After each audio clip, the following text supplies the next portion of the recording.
On le surnomme le Las Vegas de l'Alsace. Perdu en pleine campagne, le Royal Palace a réussi un exploit, devenir le deuxième cabaret de France, juste derrière le Moulin Rouge. Comment ? En se réinventant chaque année avec un nouveau spectacle, défis artistiques et prouesses technologiques toujours plus folles. En cette rentrée, l'établissement qui fête ses 45 ans a mis la barre très haut. C'était le week-end dernier et nous y étions. Reportage signé Charlotte Rotea.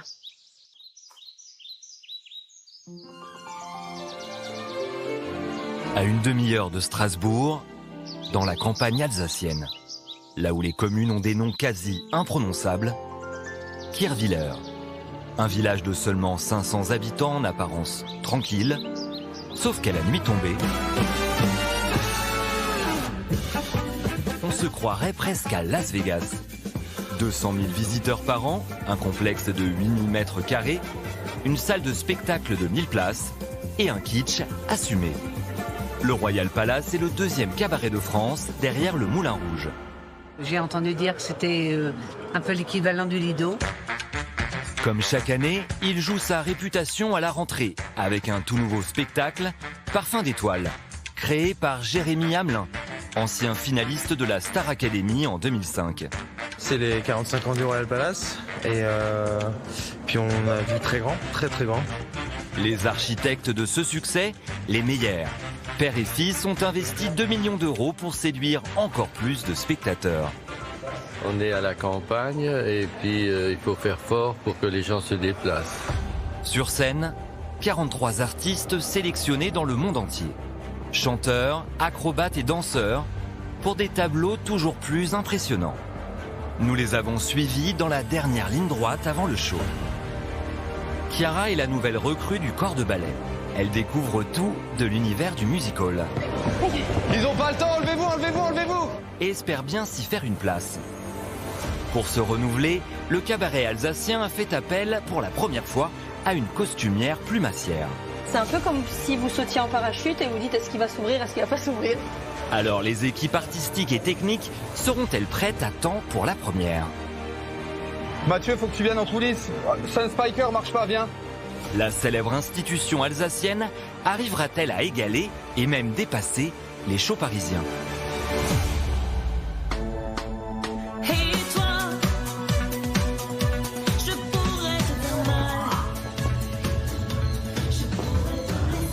À la veille du show, Chiara répète inlassablement la douzaine de tableaux qui composent le spectacle.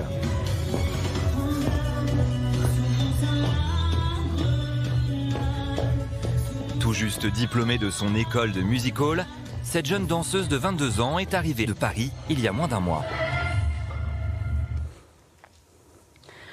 Oh, ça fait mal aux pieds. Ces talons sont horribles. Elle n'a reçu ses chaussures de scène que 2 jours plus tôt.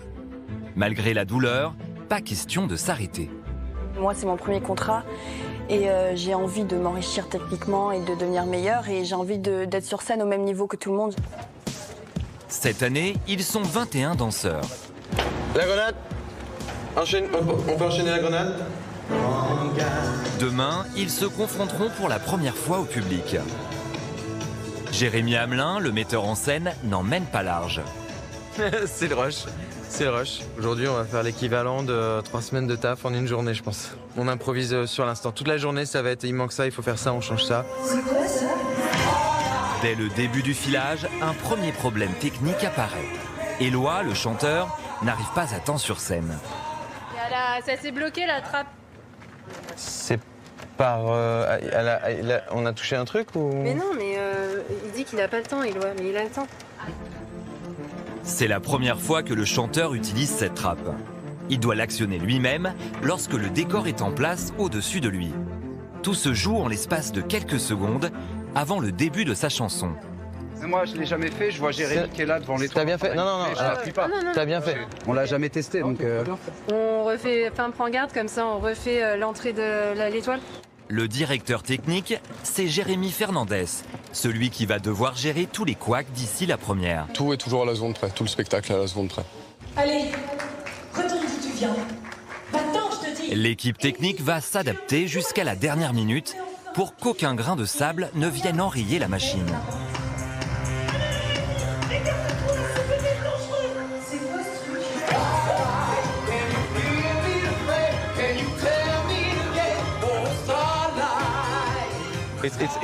It's better, right? Il s'en est fallu de peu.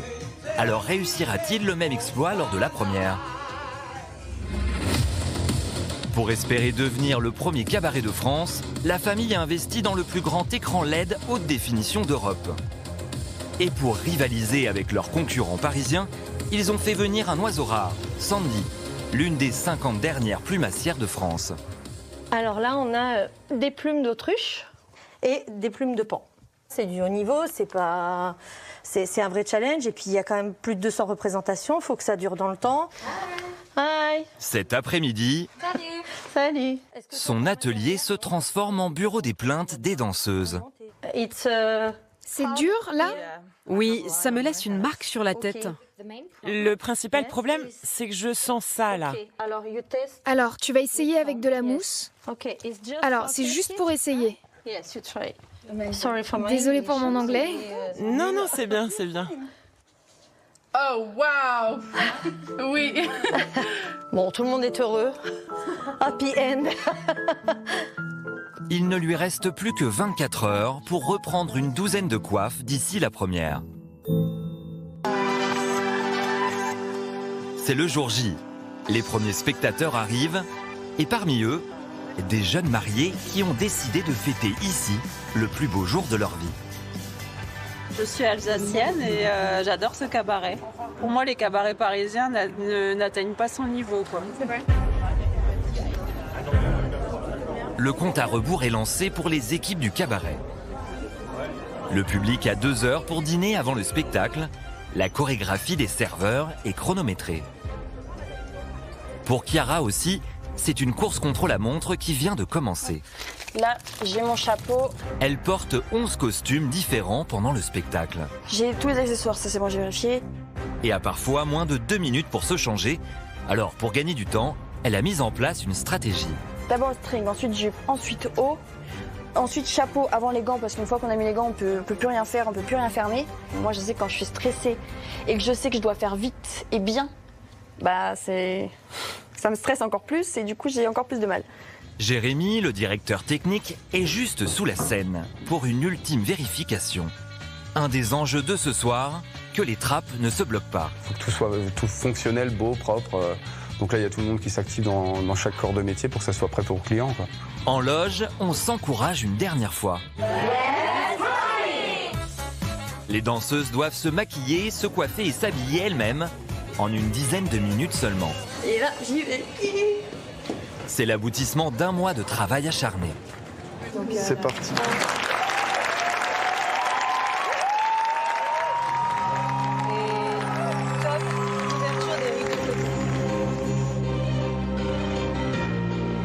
Le ballet peut commencer sur scène comme en coulisses. C'est bon? Débute alors un marathon de 2 heures pour Jérémy. Romain, attends, attention. À chaque tableau, il doit déplacer des décors pesant jusqu'à 2 tonnes et les installer sur scène en un temps record. Ils doivent courir, ils sont en changement rapide, ils n'ont pas le temps. Pour les danseuses non plus, pas le temps de souffler.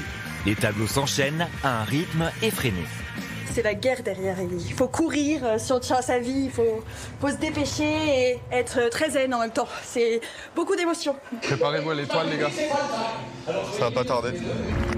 Alors que l'équipe technique doit installer l'étoile dans l'obscurité, arrive le moment si redouté pour Éloi, son entrée en scène sur la fameuse trappe. Le chanteur doit se concentrer. Cette fois, il ne peut pas se rater.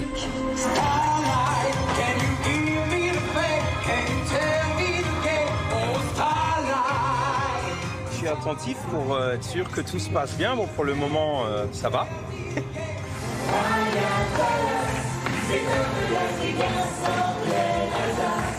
C'est le lancement d'une saison de 250 représentations. Très speed, mais bon, on s'est pas arrêté et ça a marché. Et apparemment, ça a été. Une première à la hauteur de la réputation du cabaret, qui n'a décidément rien à envier à ses concurrents parisiens.